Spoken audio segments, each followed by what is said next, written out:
Thank you. Meryl, you shined in this role because you played such a strong, powerful woman. Is there any strong or powerful women in history, or maybe they're still alive, that you would absolutely jump at the chance to play on film?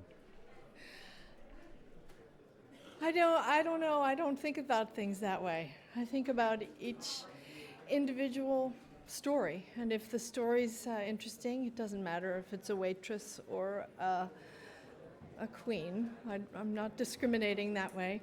Happy to play interesting people who have challenges in one way or another. And really grateful to just keep working. Meryl over here, to your left. Hi. This is Hi. a question from one of the HFPA's Twitter followers. Yes? If there is one question you could ask Mrs. Thatcher, what would it be?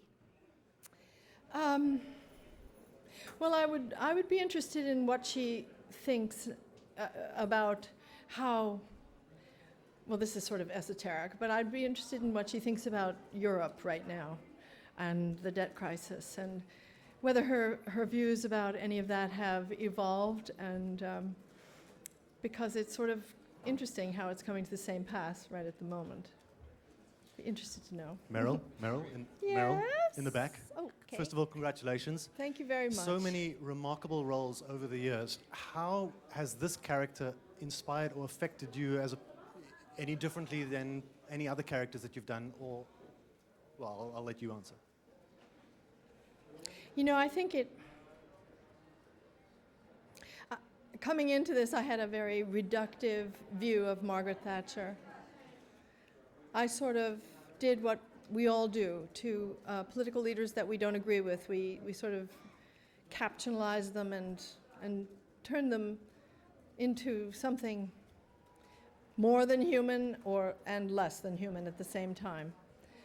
And it was interesting to me to look at the human being behind the headlines and imagine what it's like to look at a life so huge and controversial and groundbreaking in the winter of that life, and to have sort of a compassionate view of someone with whom I disagree. So. Streep, Ted for me, right up front. Congratulations. Oh, okay, where are you? I can't see you. I'm Okay, right here. I lost my glasses, so I can barely know you're here. Congratulations. Thank you. Two questions. One is, you've been nominated, I believe, for an Oscar more than any living actor. Do you ever feel like Susan Lucci at the Oscars? Well, they don't normally nominate, people that are not living. So, Susan Lucci at the Oscars. And please. I'm sure Susan Lucci is very happy with her career and with the amount of work and the longevity of it and how fulfilled it has made her. That's sort of the way I feel. And you have made a distinct choice not to raise your family in Hollywood. I'm just curious if you could say why. Oh, well, there's nothing wrong with Hollywood, and I did for 5 years put everybody in school here. Yeah. Mm-hmm. Yeah. But you're mainly back in. Yeah, but my parents were there, and we returned back to the East Coast because they were older, and I wanted to be near them. Both my brothers are there. My family is all from, New Jersey, Connecticut, New York area. No, I think it's a lovely place. Every time I come out here, I think, God, this is January? Jeez, Wow. Yeah. Meryl, right here in the back. Congratulations from the Greek Reporter. Oh, thank you. We've loved all the roles that you have done, but I would like to ask you if it's there a common source of inspiration for every role that you do, something that gives you power throughout your career for any role that you play. What would that be? Is it a person? Is it a factor? Maybe somebody? What could be a common source of inspiration for you? Well, I've never really gotten to the bottom of me and all the contradictions and conundra that I find in my own personality. And I feel like I find myself or parts of myself, and I find some understanding of being alive from the characters that I play. And I probably have only gravitated towards people that I do feel something of me in. That's yeah, that's Miss- what I would say. Ms. Streep, to your right. Hello, way over here. Over here. You have to I'm wave just your curious. little hand. Okay, hi. darling. You Okay, know, see. everyone was so concerned about what Ricky was going to do tonight, but your speech also got bleeped. Oh, Is I it- can't believe I said shit on TV. I can't believe that. I mean, I never do anything like that. But I have such a good speech. Here it is, and I can't see it. I mean, I can't see it at all.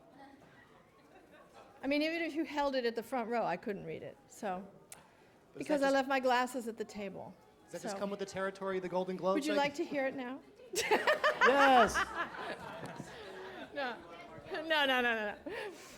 It's way too long. Yes. Jessica from Glamour Hi. Magazine. How are you? Good. Congratulations on Thank your you. win tonight. Thank you. I wanted to tell you, we're working on a story about women that you're obsessed with. And every time I interview celebrities, politicians, authors about which women they're obsessed with, your name is always at the very top of their list. In fact, I interviewed Jayma Mays from Glee. She said that she would most want to make out with you on New Year's Eve. Your name always comes up. So I want to know, what women are you obsessed with and why? Whether they're other actors or historians, authors, politicians, whatnot.